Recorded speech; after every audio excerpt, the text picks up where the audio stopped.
안녕하세요. 월가의창 여러분, 도지은입니다. 오늘 저희 월가의창에서 녹화일 기준으로 뉴욕 증시 같은 경우 나스닥 기준으로 3%가 빠지기도 했습니다. 이런 시장에서 저희가 여러분들을 꼭 찾아뵈야 될 것 같다 생각이 들었는데 이렇게 만나 뵙게 돼서 너무너무 다행이라는 생각이 들고요. 오늘 저희의 마음을 다시 한번 달래주실 이지원 대표님 모셔보도록 하겠습니다. 대표님 안녕하세요. 안녕하세요. 이지원입니다. 네, 오늘은 조금 썰렁한 게 김 부장님이 안 계세요. 오늘 김홍균 부장님이 불가피한 사정으로 네. 당분간만 못 나오시는 건데 또 더 준비 많이 하셔서 더 좋은 내용으로 나오실 겁니다. 맞습니다. 우리 김 부장님을 기다리며 오늘은 저희끼리 오붓하게 뉴욕 증시 이야기를 나눠보도록 할 텐데요. 앞서 말씀드린 것처럼 다시 8월 초에 공포가 재현되는 것이 아니냐 시장에서 이야기가 나오고 있습니다. 경기 침체, 아래 공포 이야기 많이 들어보셨을 텐데 일단 녹화일 기준으로 뉴욕 증시 나스닥은 3%가 넘게 빠졌고 엔비디아는 10% 가까이 빠져서 이게 대체 무슨 일이냐라고 다들 놀라셨을 것 같습니다. 뭐 경기 데이터 때문이다. 경제 데이터가 잘못 나와서 거기에 시장이 민감하게 반응한다 이야기는 많지만 진짜 왜 빠졌는지 이야기는 이곳에서만 들을 수 있다는 점 여러분들 기억해 보시면 좋을 것 같고요. 자, 저 이지원 대표님과 하나하나 좀 뜯어보도록 하겠습니다. 반도체주가 제일 직격탄을 맞았어요. 이게 대체 무슨 일입니까? 그러니까 이게 지금 현재 물론 이제 녹화 기준으로 얘기되면 네. 시장의 앞뒤가 안 맞죠. 그쵸. 전혀 앞뒤가 안 맞아요. 그러니까 이게 만약에 경기 침체 때문에 우리가 하락을 했다라고 하면 경기와 관련된 종목이 일단 첫 번째 타깃이 돼야 되고 네. 지표가 그걸 받쳐줘야 되는데 첫 번째는 우리가 이 하락하고 나니까 핑계를 경기 침체로 돌리기는 가장 쉬워요. 가장 쉬운데 경기 침체라는 게 8월 말까지 괜찮다가 9월 1일 날 첫날에 무너지는 경기 침체가 하루 만에 무너지는 게 아니잖아요. 그렇죠. 하루 만에 오는 건 아니죠. 그렇죠. 엔비디아가 하루 만에 10%를 빠져야 되는 이유가 경기 침체 때문이라면 사실은 납득하기가 어렵죠. 설득력이 떨어지죠. 그래서 우리가 이번에 물론 이제 폭락의 기조가 되었던 ISM 제조 PMI가 나왔는데 사실 네. 이걸 잘 뜯어보면 사실 폭락의 근거는 아닙니다. 물론 예상치보다 한 0.23% 정도, 2~3포인트 좀 낮았죠. 근데 정확하게 따져보면 지난달보다는 올랐어요. 그렇죠. 전월 대비는 올랐어요. 전월 대비로 보면 올랐거든요. 그러니까 이게 폭락의 빌미는 아니고 하나의 이제 하락에 대한 그냥 핑계일 수 있는데 네. 첫 번째 이제 경기 침체와 관련된 부분은 먼저 말씀을 좀 드려야 될 것 같아요. 그렇죠. 이게 경기 침체가 맞는가 부분을 좀 봐야 되는데 네. 먼저 이제 아무래도 반도체 쪽이 폭락을 했으니까 하이테크 반도체 업종에 대한 부분을 좀 보면 네. 지금 아마 차트를 이제 하나 띄워서 보면 하이테크 업종의 생산성입니다. 그러니까 우리가 지금 보면 하이테크 업종과 하이테크를 제외한 업종의 생산 지수를 비교해 보면 하이테크를 제외한 업종의 생산 지수는 좀 정체되어 있어요. 근데 하이테크 업종은 계속해서 우상향하는 모습이 가파릅니다. 그러니까 이게 지금 꺾이는 자리가 아니에요. 요게 이제 첫 번째고, 그다음 이제 두 번째 데이터를 좀 보시면은 우리가 그렇다면 경기 침체로 가서 가장 첫 번째 징후가 설비 투자가 확 줄어드는 부분인데, 그쵸. 이 부분을 보면 유형자산과 무형자산, 그러니까 지적재산, 우리가 얘기하는 IT 쪽과 비IT 쪽을 구분해서 좀 보면 유형자산 쪽에서 설비 투자는 정체되어 있지만 뭐 빠지는 건 아니고요. 이제 바닥을 잡고 좀 올라가려고 하는 추세입니다. 나쁘지 않아요. 반면에 무형자산 쪽의 지적재산 생산 투자를 보면 굉장히 가파르게 올라가고 있습니다. 그러니까 생산 설비 투자가 꺾여서 이미 경기 침체 징후가 나오는 그런 상황은 아니다라는 거죠. 그러니까 요 자료들 제가 좋아하는 하이투자증권 자료들인데 한번 꼭 보실 필요가 있고요. 네. 그 다음 이제 자료를 하나 보면 그럼 소비가 나빠지냐라는 부분을 좀 볼 때 소비 경기 사이클을 침체니까 소비가 그렇죠. 줄어들어야겠죠. 특히 이제 미국 같은 경우는 생산 설비 투자가 줄어드는 것과 함께 소비가 줄어드는 게 경기 침체 가장 큰 징후거든요. 그쵸. 근데 그 부분을 좀 보면 소비는 이제 막 바닥을 찍고 어느 정도 다시 우상향하려는 그러니까 급락을 했던 부분에서 이제 회복되는 단계거든요. 그러니까 그렇게 놓고 본다면 역시 이것도 지금은 맞지가 않아요. 그럼 이제 마지막으로 볼 부분은 그렇다면 글로벌 유동성이 좀 이제는 많이 줄어드는 단계에 들어와서 증시가 압박을 받나라고 하면 글로벌 유동성에 대한 부분을 좀 보시면은 역시 마찬가지지만 글로벌 유동성과 신용 스프레드를 보면 역시 이게 벌어지거든요. 특히 글로벌 유동성 오히려 가파르게 증가하거든요. 그러니까 이게 자금적인 성격으로 규정을 짓기도 사실은 좀 근거가 좀 빈약합니다. 그러니까 우리가 좀 시장이 하락했을 때 핑계를 경기 침체다라고 대기는 굉장히 편합니다. 근데 과연 이게 진짜 맞냐라는 부분은 냉정하게 생각해 봐야 될 부분이 금리가 이제 인하 시점이 오면 사실 금리 인하했을 때 5분에서 80%의 확률은 경기 침체 때문입니다. 경기가 침체가 되거나 침체가 오래될 때 금리 인하를 하거든요. 그러니까 당연히 이제 금리 인하가 임박하면 이게 이제 경기가 침체인가라는 생각을 할 수밖에 없어요. 근데 제가 여기서 단호하게 말씀드리고 싶은 부분은 이번 올해 3월부터 파월 의장이 FOMC에서 줄곧 했던 얘기를 잘 고집해 보십시오.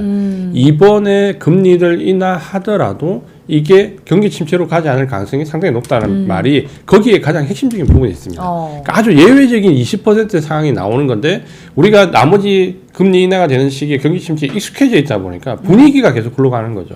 근데 이거는 꼭 구분할 필요가 있다. 이렇게 말씀을 드리고 싶습니다. 네, 지금 정리를 좀 해보자면 우리 대표님이 말씀해주신 것처럼 만약에 시장에서 이 하락을 설명하는 방법이 경기 침체가 근거가 들어맞으려면 소비가 둔화되거나 아니면 하이테크 업종에 대한 투자가 줄어들거나 여러 가지 징조들이 있어야 되는데 지금 그게 하나도 맞지가 않다. 고로 경기 침체 때문에 시장이 빠졌다는 건 논리가 맞지가 않다.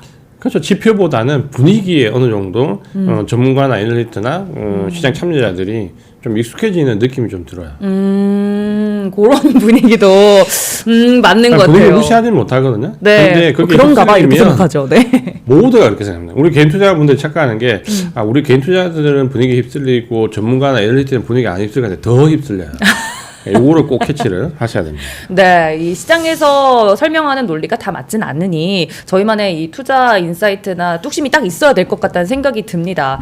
그래서 많은 분들이 경기 침체 이유가 아니라면 그럼 대체 뭐 때문에 빠진 거냐 궁금해하실 것 같은데요. 뭐 때문에 빠졌다고 저희가 이해하면 될까요? 여기서 이제 엔비디아 얘기를 안 할 수가 없어요. 그러니까 엔비디아가 그 녹화일 전날 기준으로 나스닥이 3% 빠질 때 10% 가까이 빠졌어요. 정말 뼈 아팠어요. 작년 10% 넘게 빠졌거든요. 네, 어마어마하게 빠졌거든요. 그럼 왜 경기 침체로 갔는데 엔비디아가 이렇게 빠지냐, 빅테크 기업을 던지냐라고 봤을 때 사실 이런 부분 이제 수급적인 부분을 봐야 됩니다.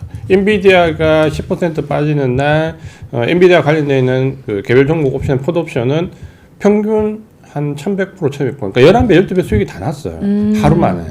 근데 우리가 이 부분에 대해서 사실은 한 달 전부터 조금 제 마음을 무겁게 했던 부분이 좀 있습니다. 그러니까 우리가 만약에 증시가 크게 낙폭이 나와서 조정을 받는 게 나오면 뭐 경기 침체에 대한 부분이 일단 나올 수 있다는 것과 그 다음에 일본의 엔캐리 자금의 단기 자금 청산이 나올 수 있다는 부분. 그럼 마지막 세 번째 제 마음속에서 좀 마음을 눌렀던 거는 그냥 약간 어려운 얘기일 수 있는데 그냥 모르시면 패스하시고 결론만 들으십시오. 네. 그러니까 이게 수급적인 파생과 관련되어 있는 부분에서 네거티브 감마라는 부분이 있습니다. 그러니까 이 네거티브 감마는 뭐 굉장히 복잡한데 네. 우리가 어떤 옵션 관계에서 있어서 시장을 움직이는 기계적인 매매를 하는 쪽은 항상 상승하든 하락하든 그 포지션을 중립으로 맞추려는 부분이 있습니다. 그건 이제 델타 그 자산에 대한 현물에 대한 부분, 옵션에 대한 부분에서는 델타 중립이라고 하는데 시장의 변동성이 커지면 이것도 불안해서 이걸 더 중립으로 맞추는 델타 자체를 중립으로 맞추려는 감마 중립이 있습니다. 근데 이거는 이 내용을 모르시더라도 무슨 내용이냐면 이 시장의 주체를 맞추는 이 펀드들은 예를 든다면 현물 자산 주식이 상승하면 주식을 좀 팔아야 되고 주식이 하락하면 주식을 좀 매수해야 됩니다. 일반적인 경우는. 그러니까 상승이 나오면 어느 정도 매도 물량이 나오고 하락이 나오면 어느 정도 매수 물량이 나와서 시장이 일정하게 균형이 좀 유지가 되는 거죠. 근데 예외적인 때가 있어요. 어떤 상황이냐면 이걸 맞추는데 이 네거티브 감마라는 상황이 되면 상승할 때 오히려 매수를 해야 되고 하락할 때 오히려 매도를 해야 됩니다. 그래야 중립이 맞춰져요. 그러면 이 현상이 어떻게 되냐면 지금처럼 이 취약한 구조를 가지고 때 누군가 악의적인 의도를 가지고 나스닥 선물을 내려 찍어버리면 시장의 지수가 밀려버리고 시장이 내려오면 중립을 맞추기 위해서 매도를 계속 해야 되는 상황입니다. 그러니까 누군가 나스닥 선물을 매도를 하면 계속해서 현물이 따라서 매도로 들어오는. 그러니까 우리가 예전에 블랙먼데이라고 나왔던 부분이 프로그램에서 기계적으로 계속 내려오면서 상황이 엉망이 돼버리는 거예요. 네. 그러니까 그거 비슷하게 누군가 나스닥 선물을 크게 찍어 내리면 마찬가지로 계속해서 누군가 주식을 계속 팔아야 되는 거예요. 포지션을 맞추기 위해서 기계적으로. 그러다 보면 엔비디아 같은 종목이 10% 급락이 나오고 나스닥이 3% 급락이 나오는 거죠. 그러면 우리가 생각해 봐야 될 부분은 네. 이런 구조적인 부분이 하필 왜 이때 발생했냐는 거죠. 네. 그거를 좀 따져봐야 하는데 그게 이제 경험적인 부분으로 제가 말씀드리면 미국이 9월 첫 거래일 날 빠졌습니다. 네. 그러니까 8월 31일까지는 우리가 알고 있는 MSCI 리밸런스나 펀드 리밸런싱이 돼요. 패시브 자금들이 이동이 나오는 거예요. 그러면 그 다음 주 한 주 정도는 액티브 자금이 잘 안 움직입니다. 왜냐하면 시장이 혼란스럽기 때문에. 패시브 자금들이 어느 정도 휴증이 마무리가 되면 리밸런싱이 되면 그 다음 주부터 움직이거든요. 그러니까 이 첫 주에는 액티브 자금이 안 움직일 거라는 걸 누군가는 대부분 다 알고 있죠. 첫 거래. 그리고 첫날에 휴장이었고 휴장 다음 날이기 때문에 아마 거래 물량이 더 작았을 겁니다. 그러니까 누군가는 이 시점이 가장 좋은 포인트라고 봤겠죠. 여기서 네거티브 감마를 한번 활용해서 찍어 누르면 옵션에서 큰 수익을 얻을 수 있다는 생각을 어떤 펀드에서는 충분히 할 수 있습니다. 그리고 이게 한 달 전부터 계속해서 이런 가능성이 있는데 조심해야 되지 않을까라는 의견이 소수의 의견이지만 나왔었어요. 그러니까 저도 그게 이제 한편으로 마음이 좀 무거웠는데 결국은 그런 수급적인 구조에 의해서 매도가 매수를 부르고 매도가 매도를 부르는 상황이 나왔다는 거죠. 그러면 이거는 엔비디아가 어느 날 전날까지 경기 침체가 아니다. 오늘 경기 침체가 10% 하락하나? 나는 그런 말도 안 되는 상황이 사실은 수급적인 부분이 분명히 저는 있다라고 보여지거든요. 네. 그러니까 요거를 좀 우리가 이해를 해야 되고 그렇다면 이 상황에 대해서 우리가 어떻게 대처를 해야 되는가 네. 궁금하지 않으세요? 그게 제일 궁금하죠. 사실 이제 저도 뉴욕 증시를 종목들을 샅샅이 보고 있는 사람으로서 아니 그러면 매도가 매도를 불러서 수익을 얻는 누군가가 있다면 그럼 이럴 때 작은 한 마리의 개미인 나는 어떻게 해야 하는가. 그게 제일 우리 투자자분들 궁금하실 것 같은데요. 어떻게 그들 따라서 매도를 해야 되는 건가요? 근데 이걸 이제 제가 말씀드린 걸 잘 생각해보세요. 아까 네. 제가 말씀드렸던 네거티브 가면은 뭐 어떻다? 하락할 때 오히려 더 하락하면. 매도를 해야 중립이 맞춰지고 반대로 상승할 때 더 매수를 해야 중립이 맞춘다. 그러면 이 하락이 오래 가지 않습니다. 왜냐하면 2주 뒤는 그러니까 녹화일 기준으로 2주 뒤는 미국 선물옵션 만기 주고 맞습니다. 그 만기주에 FOMC 거의 금리 인하가 확정되어 있습니다. 그러면 이러한 현상은 일시적으로 그 영향권에 들어가기 직전에 후다닥 끝나는 경향이 훨씬 강하죠.